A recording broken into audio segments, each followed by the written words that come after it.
somos mucho más que sexo, un par de pechos, un bonito cuerpo. Hoy vamos a tocar un tema bastante amplio. Vamos a tratar de abordar lo más posible. Vamos a hablar precisamente de los contratos de alquiler y de anticrético. Bueno, en ambos casos, en los contratos de alquiler anticrético, por sus características, es un contrato en el cual temporalmente se ceden los derechos de goce y disfrute de un determinado bien, sea mueble o inmueble, ¿no? Más no se cede el derecho a la titularidad como tal, ¿no? Entonces, el contrato de anticrético básicamente tiene sus formalidades, sus requerimientos. Muchas personas, mire, por conocimiento de causa, solamente llegan a suscribir contratos o documentos privados de anticresis, los cuales no son efectivos. Lo que se debe hacer es contar con una minuta de precisamente de anticresis que le elabora el abogado. Posteriormente, esta minuta debe ser elevada a documento público mediante una notaría de fe pública, en la cual le van a extender un testimonio. Y ese testimonio también va a contar con un formulario, el cual se registra en derechos reales, ¿no? Si no se cumple con esta formalidad, no se puede considerar un contrato de anticrético. Creo que aquí es donde existe la mayoría de las falencias en ese tipo de situaciones. Ahora, ¿qué pasa? Se dice, usted ya nos va a comprobar y nos va a confirmar, que cuando vas a los que son los derechos reales, tienes que pagar impuestos Son aranceles que se tienen que cancelar. Primero, ojo con este dato. Muchos no saben, pero los propietarios que van a poner en anticrético sus inmuebles o también en alquiler deben contar con un número de identificación tributaria porque son contribuyentes. La norma sí lo establece. Entonces, al momento del registro en derechos reales, tendría que estar técnicamente aperturado el NIT del propietario. Ahora, en este caso, el que debería de pagar esta contribución es el dueño. Cuando hablamos de las obligaciones tributarias en cuanto al anticresis, es el propietario el que debe cancelar, ¿no? Ahora, en cuanto al registro, lo que generalmente se hace es que el anticresista, o sea, la persona que está agarrando el anticrético, es quien paga los aranceles que le piden en derechos reales, ¿no? Esas son todas las obligaciones tributarias en cuanto al anticrético. En cuanto al anticrético, sí, la administración tributaria, al momento de la apertura del NIT, le va a indicar a la persona obligada cuáles deben ser las declaraciones que debe realizar de manera trimestral y anual, ¿no? Porque sí o sí se debe contar con un NIT de anticresista, también con un NIT de las personas que realizan los alquileres. Ahora, si una persona joven, ya una pareja joven, digamos, quiere tener su casita en anticrético, ¿qué consejo usted les daría para que, o sea, qué es lo que primero debería de fijarse, qué es lo que debería de pedir al dueño?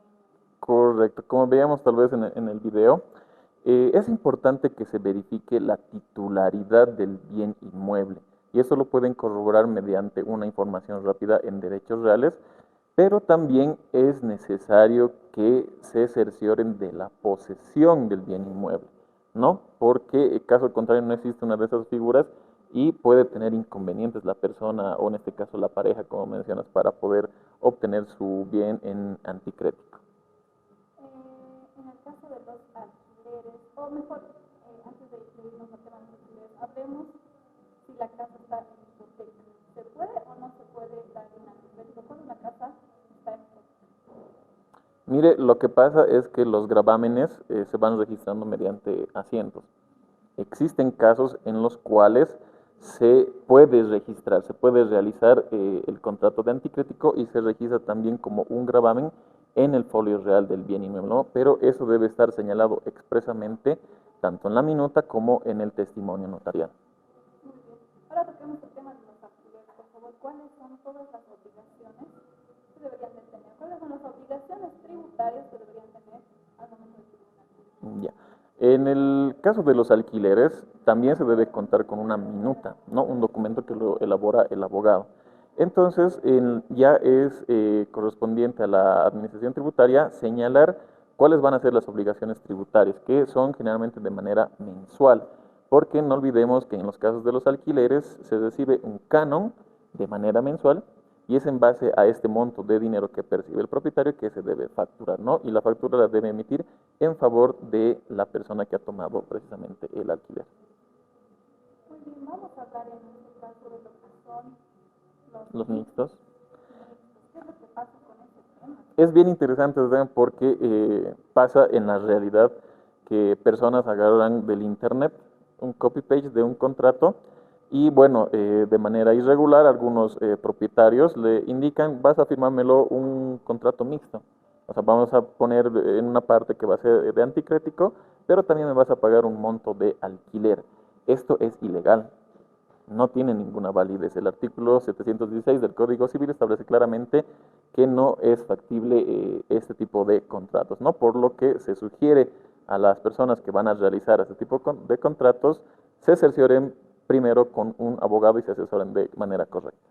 Muy bien, está usted también apoyando a todo esto, ¿no? Porque usted también se encarga de lo que son esos contratos. Elaboración de contratos, precisamente. Elaboración de contratos, de alquiler, Ujú, de arquitecto y demás. Pero vámonos con el tema del videíto que vimos, ujú. porque claramente dijo, ¿no? El señor prácticamente ha vivido un año gratis. Cuando hacen un contrato de alquileres anticrético, ahí está establecido en cada cláusula por cuánto tiempo y por qué monto. Correcto. Cuando termina el contrato, es decir, 2 años, como en el ejemplo del TikTok, ha pasado que un año ha vivido solo. Hay muchas personas que se aprovechan y quieren apropiarse de la casa. ¿Qué se hace en esos casos? Ya. Primero debemos tomar en cuenta que mucho depende de las cláusulas del contrato precisamente. En el caso del incumplimiento, ¿no? El propietario, si es que no percibe de manera regular el canon de alquiler, está en todo su derecho de o rescindir el contrato o de iniciar las acciones legales pertinentes para que se proceda al desalojo, ¿no? Del inquilino que no desea pagar el alquiler. Ahora, en este caso del video, existe una especie de desinformación. A veces pasa que suscriben contratos de alquileres, no los vuelven a renovar, pero las personas están viviendo en determinado bien inmueble, están pagando los alquileres y pasan un determinado tiempo de años y dicen, ¿ya puede considerarse como mi bien? No, absolutamente no. El contrato de alquiler, por sus características, cede temporalmente el goce y el disfrute de un determinado bien, más no la titularidad. Porque otra cosa es el contrato de la minuta de transferencia, con el cual sí se puede transferir o adquirir una propiedad, ¿no? Ahora hay muchas personas que ¿cómo se dice? Se llevan bien entre el dueño y la que le estás alquilando o le estás haciendo un préstamo por dinero, pero hay muchas malas personas de mala fe que dicen, voy a guardármelo 1 año, 2 años, 3 años, hasta que, no sé si eso es real, que llega un cierto tiempo donde el que está obteniendo este terreno, esta casa, ya se lo puede agarrar. Tal vez estás hablando de la usucapión, que es una manera de adquirir una propiedad, ¿no? Es un tema muy amplio, pero ahí, como te decía, está el error.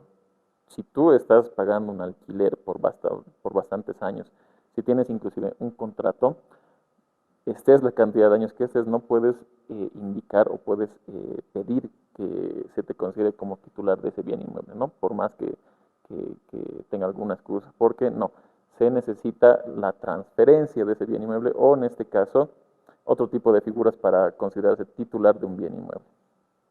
Muy bien, creo que ya hemos respondido todas las preguntitas, todas las dudas que teníamos.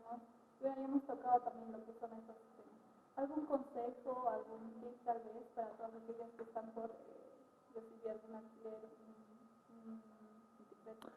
Lo primero que, bueno, les sugiero siempre, por favor, verificar la titularidad y los documentos, ¿no? Del bien inmueble. Eso es muy, muy importante, porque pasa que en casos, por ejemplo, que personas que no son titulares de bienes inmuebles suscriben documentos como si fueran los mismos, estarían cometiendo el delito de estelionato, ¿no? Entonces los contratos están nulos de pleno derecho. Yo lo que les recomiendo es que verifiquen la titularidad, que se asesoren con un abogado que se elabore un documento con buenas cláusulas para que ambas partes estén plenamente satisfechas. Muy bien, abogado, muchísimas gracias. ¿Alguna ubicación? El número de WhatsApp al 765-055-82. Las oficinas en la ciudad de La Paz, en la calle Potosí, edificio Max Salzman, Mezanine M1, oficina 7. Y en Ciudad Satélite, en la zona tejada rectangular, en la calle 11, número 10, para servir.